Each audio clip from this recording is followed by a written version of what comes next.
What's up, everybody? Tyson Roush. Let's talk Jets. Hope everybody's doing excellent.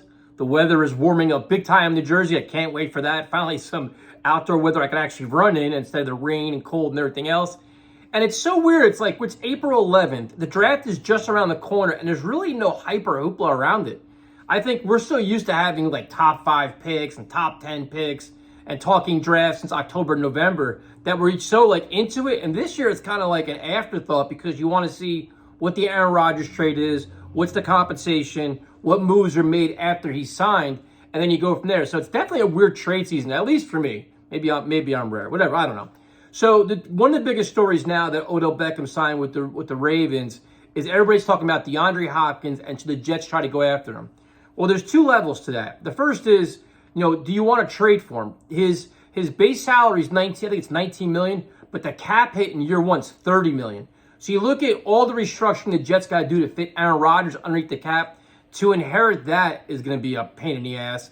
I mean, obviously you can restructure and do a lot of work with it, but there's a lot of maneuvering you got to do. And you also got to keep in mind, you got to figure out ways, you got to improve center. You want to work on linebacker, offensive line, all those different things. So to trade for him, even though it may only cost you a 5th round pick, that contract's probably not ideal for the Jets.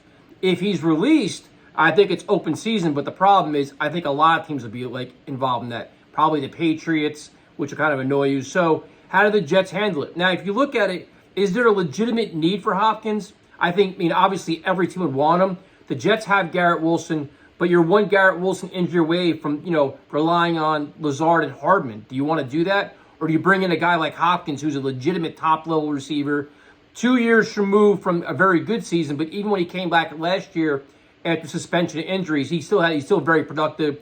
And he's a guy that teams have to account for, with their defense. So it's interesting. I just, for some reason, I think the Jets are they'll play out the market, and they may look to the draft to add a receiver. I don't think they make a big move like Hopkins unless he's on Aaron Rodgers' wish list. But I know the name. I respect the talent. At one point, he's one of the best receivers in football. He's probably not that right now, but he's still very good.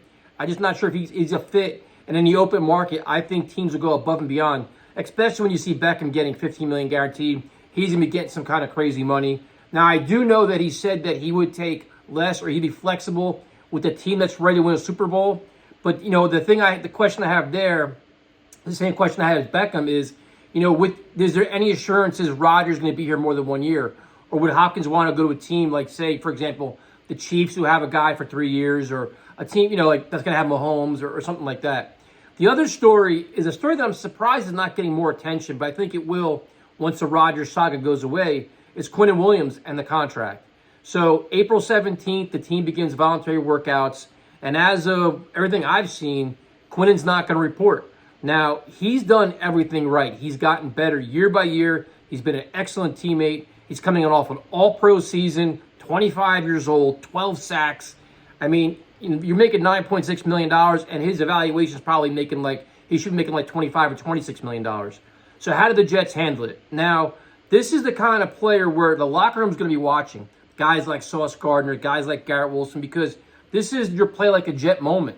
This is the guy where Saleh says, we want to make our players money. Well, he just made it for you. Like, you put him in a position to make the most money you can. I think the one thing I saw was 4 years, $106 million, and that's market value. This is one of the best players at his position, who's doing all the right things on and off the field. You re-signed his brother. So how do the Jets handle it? Now, there's been talks, according to Joe Douglas. They've been productive talks. But is this something that's going to drag out in the training camp? Will it go into, how long does it play out? Does this holdout get ugly? Is it going to be a pissing contest in the media? Right now, it's all fine and dandy because nothing's being missed. You miss some OTAs, nobody really cares. Really, the deadline becomes training camp. And it reminds you back to the Revis days where he's like, you know what, I'm not coming in. So this is a story that I'm really curious to see how the Jets handle, because you're going to have the Aaron Rodgers money you got to get figured out. You got to sign some other players. But this is one of your homegrown talent that is easily one of the best players in the NFL. So how did the Jets get it done now? Did it get done later? I wouldn't waste any time. And it seems like the more time they waste, the higher his price tag went up. You just saw the deal that Jeffrey Simmons got. So let me know what you guys think.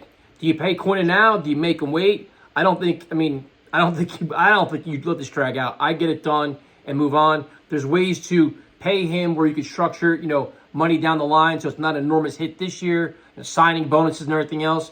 But I would do it. I mean, Woody Johnson talked about spending money. Time to spend it, my friend.